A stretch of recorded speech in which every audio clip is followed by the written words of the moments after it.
As águas do Nilo corriam pesadas, lentas, como se carregassem em si o peso de um império que havia esquecido o Deus dos patriarcas. Sob o sol de fogo do Egito, o pranto das mulheres hebreias se confundia com o rumor distante dos cânticos aos deuses de pedra. E ali, entre tijolos e correntes, o povo escolhido vivia à sombra da morte. Faraó havia falado, e sua palavra era como a lâmina de um deus terreno. Todo filho homem que nascer, lançai-o ao rio.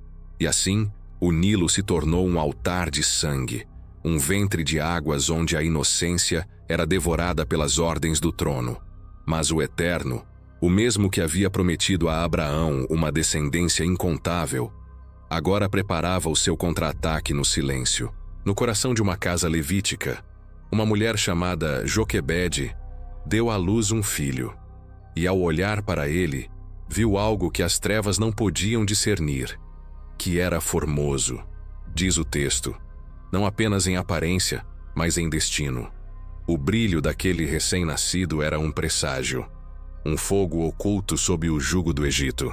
Durante 3 meses o esconderam, e cada respiração era uma batalha contra o som. Cada choro abafado era uma oração. Cada noite, uma espera pelo impossível. Mas quando já não pôde mais escondê-lo, a mulher obedeceu à loucura da fé, teceu um cesto de junco, selou-o com betume e piche e o colocou sobre as águas do Nilo. O mesmo rio que engolira tantos filhos hebreus, agora se tornava o veículo da promessa. O cesto flutuava, e as águas pareciam suspender o tempo. Era como se o próprio Deus deslizasse invisível, guiando aquele pequeno refúgio de esperança entre os juncos da morte. As ondas murmuravam cânticos antigos, cânticos de um êxodo ainda distante, mas já selado.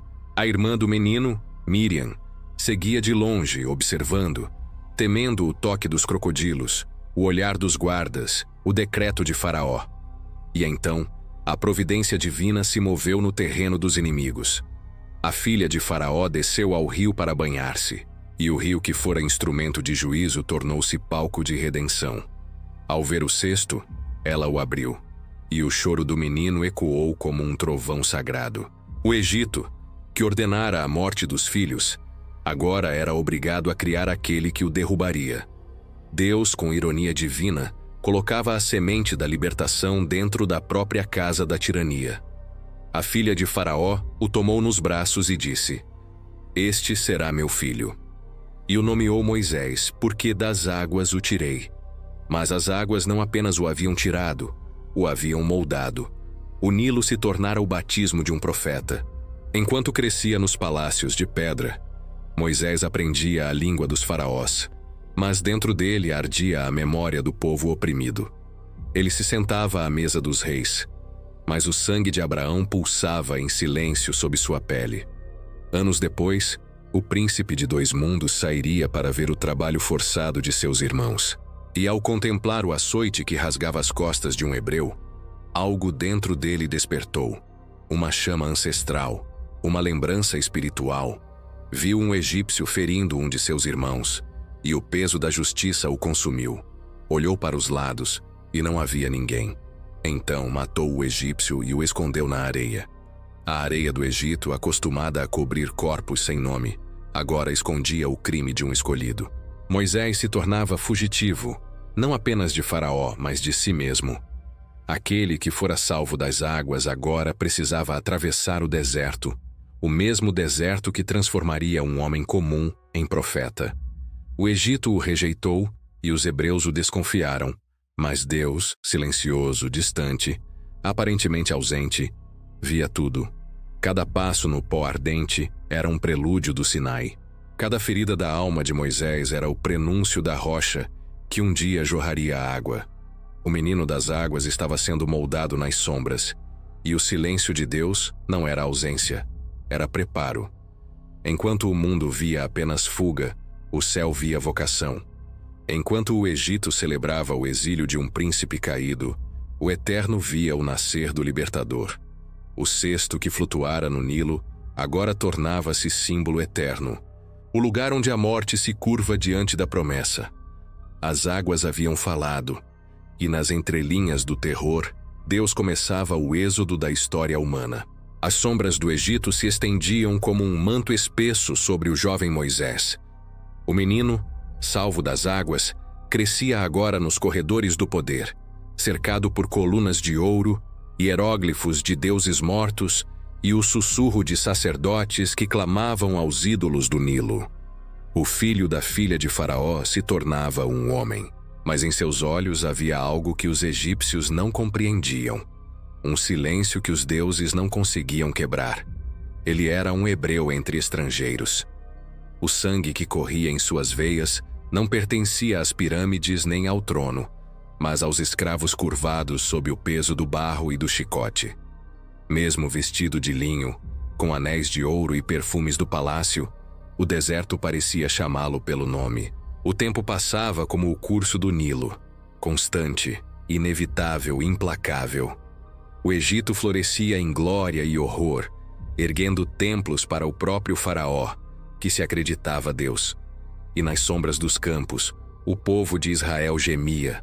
Os gritos dos hebreus se misturavam ao vento, subindo como fumaça invisível ao Deus que ainda não havia se revelado. Mas algo estava mudando. O Espírito do Eterno, que antes pairava sobre as águas do caos, agora pairava sobre o coração de Moisés. Algo nele começou a arder. Uma indignação antiga, uma lembrança enterrada. Não era apenas compaixão, era um eco. O mesmo eco que outrora fizera Abel clamar da terra contra o sangue de Caim. Certo dia, Moisés saiu das muralhas douradas. Foi ver seus irmãos, os filhos de Israel, sob o sol que queimava as costas e a fé. E ali, diante de seus olhos, um egípcio açoitou um hebreu até o sangue se misturar ao pó. O olhar de Moisés se escureceu. O som do açoite tornou-se o som da serpente que rasteja no Éden. O homem olhou para os lados e, não havendo ninguém, feriu o egípcio. O corpo caiu. O sangue afundou na areia. O príncipe do Egito havia se tornado um assassino, e o deserto, mais uma vez, foi testemunha. Moisés o enterrou na pressa, acreditando esconder a culpa sob o véu do silêncio. Mas o sangue clama, sempre. No dia seguinte, ao tentar separar dois hebreus em briga, um deles o confrontou. Quem te pôs por príncipe e juiz sobre nós? Pensa que me matarás como ao egípcio? E o coração de Moisés estremeceu. As palavras soaram como juízo. O segredo estava exposto, e a culpa se fez carne. O príncipe foi tomado por medo, e o palácio, onde antes era honrado, se tornou prisão. Quando o Faraó soube do ocorrido, procurou matar Moisés. Foi então que ele fugiu. Deixou o ouro, a glória, o perfume das cortes, e entrou na escuridão do deserto. O vento quente cortava sua pele, o sol o queimava, e a areia devorava suas pegadas. Cada passo era uma confissão. Cada sopro de ar era um lamento. O homem que tentara libertar com as próprias mãos agora era prisioneiro de si mesmo. No deserto de Midian, o silêncio se tornou sua companhia. Lá, entre pedras e sombras, Moisés encontrou um poço, um símbolo de vida escondida no lugar da morte. E ali, quando viu pastores oprimindo as filhas de Jetro, ele novamente interveio. Mas desta vez, não matou. Defendeu. Algo estava sendo purificado nele, lentamente, pela solidão e pela poeira. Jetro, sacerdote de Midian, o acolheu. Deu-lhe refúgio e mais tarde uma esposa, Zípora. Do ventre dessa união nasceu Gerson, cujo nome significava peregrino em terra estranha. Moisés deu ao filho o nome de sua dor. Era como se dissesse: não pertenço mais ao Egito nem ainda a Israel. E os anos passaram como sombras longas sobre o deserto. Moisés, o príncipe, tornou-se pastor, conduzindo ovelhas que não eram suas. Mas o deserto é o lugar onde Deus fala com ecos. Cada pedra, cada estrela, cada noite fria era um ensaio do encontro que se aproximava. Enquanto ele caminhava entre as dunas, o Egito mergulhava em trevas espirituais mais profundas. Faraó envelhecia, mas seu coração endurecia. E o clamor dos filhos de Israel aumentava. subindo até o trono invisível do Altíssimo. A terra dos mortos estava prestes a ser confrontada pelo Deus vivo. E o fugitivo, esquecido entre o pó, seria o escolhido para abrir o mar do impossível. Moisés ainda não sabia, mas cada dor, cada passo, cada cicatriz era parte do chamado. O sangue do egípcio, o medo da fuga, o nascimento de seu filho. Tudo estava escrito nas linhas secretas da providência. O Egito tinha um trono, mas Deus tinha um plano. E no meio do deserto o fogo começaria a falar. O deserto não tem pressa. Ele espera o homem se esvaziar para que Deus possa falar. Durante 40 anos, Moisés caminhou entre pedras e ventos, guiando rebanhos que não lhe pertenciam, dormindo sob um céu que parecia não ter ouvidos. As vozes do Egito haviam se calado, o som das harpas, o murmúrio dos deuses de pedra, os gritos dos escravos. Agora, tudo o que restava era o silêncio. E no silêncio, o eco do próprio coração. O príncipe havia morrido. O assassino havia se arrependido. O fugitivo tornara-se pastor. Mas o chamado de Deus não se perde nas areias do tempo. Ele espera o momento em que o homem deixa de lutar por poder e passa a ansiar por presença. Certa manhã, quando o sol ainda nascia como uma lâmina sobre as dunas, Moisés conduzia as ovelhas de Jetro para o lado ocidental do deserto. Chegou ao monte de Deus, Horebe. Ali, onde o chão era rocha e a alma era cinza, algo rompeu o comum. Diante dele, uma sarça ardia em chamas, mas o fogo não consumia o arbusto. O fogo dançava como se tivesse consciência. Era uma luz viva, um brilho que feria os olhos e ainda assim atraía. Moisés parou. Seu coração vacilou entre o medo e o fascínio. Aquele fogo não era natural, era eterno. Ele se aproximou, tentando compreender o mistério. E foi então que o invisível falou: Moisés, Moisés. A voz não veio do fogo, veio de dentro de tudo. Era um som que não vibrava no ar, mas no espírito. Era a voz que outrora dissera: haja luz, e agora chamava um homem exilado. Eis-me aqui, respondeu Moisés tremendo. Então a voz tornou-se comando: não te chegues para cá, tira as sandálias dos teus pés, porque o lugar em que estás é terra santa. Moisés obedeceu, descalçando a poeira da jornada. Ele não sabia, mas naquele gesto se cumpria um mistério. O pó tocava o pó diante da santidade que o formou. Deus, o Eterno, estava presente, não no templo de Faraó, mas num arbusto seco. A glória havia descido ao pó. Eu sou o Deus de teu pai, o Deus de Abraão, o Deus de Isaque e o Deus de Jacó. Moisés cobriu o rosto. O fogo sagrado queimava seus olhos mortais. Ali estava o Deus que o Egito jamais pôde imaginar. Não um ídolo de ouro, mas um Deus que se revela em humildade e chama. Então, o Senhor falou com poder e dor. Tenho visto atentamente a aflição do meu povo que está no Egito, e tenho ouvido o seu clamor por causa dos seus exatores. Conheço as suas dores, e desci para livrá-los das mãos dos egípcios, e para fazê-los subir a uma terra boa e larga, a terra que mana leite e mel.